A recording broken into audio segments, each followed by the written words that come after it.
Nous allons suivre aujourd'hui Adriane Solano. Et pareil. Alors, content de vous retrouver, Marcel. D'ailleurs, Marcel, c'est assez particulier, un skieur du Venezuela. Est-ce qu'il y a de la neige au Venezuela? Il y a de la neige, mais elle est brune puis agrafine. Ça expliquerait donc pourquoi il ne semble pas très à l'aise sur ses skis. Oui, d'ailleurs, on peut ici l'entendre se dire. Aïe, aïe, aïe, ça glisse.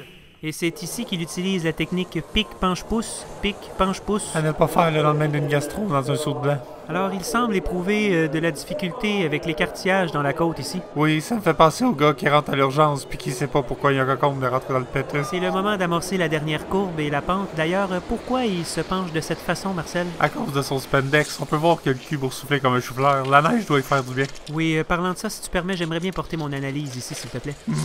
Alors, pendant que le ski droite se calisse complètement de ce que sa bottine lui demande, on voit ici les deux pôles qui s'en vont dans des directions opposées. D'ailleurs, regardez l'angle de son pied gauche. Et puis c'est là que c'est sûrement dû. Puta madre, il va avoir l'air d'un vrai pendejo à la télé. Oui, la chute s'ensuit, D'ailleurs, j'aimerais ça qu'il essaye d'arrêter de tomber. bien sûr. Encore écartillé. Ça me fait penser Oui, à... c'est beau, Marcel, on est au courant de l'histoire de la clinique. Tiens juste à spécifier que c'était pas moi, c'était mon beau-frère avec sa brosse à cheveux. C'est avec beaucoup de confiance et de vitesse qu'il amorce cette courbe. Et avec beaucoup de tristesse qu'il décide de la finir sur ses couilles. C'est maintenant le moment de prendre une pause.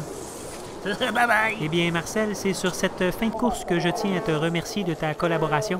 Je me suis encore fait plaisir, Adrien. Sais-tu c'est quoi la définition d'un scout? Et je n'en ai aucune idée. C'est un petit niaiseux habillé en grand niaiseux qui suit un grand niaiseux habillé en petit niaiseux.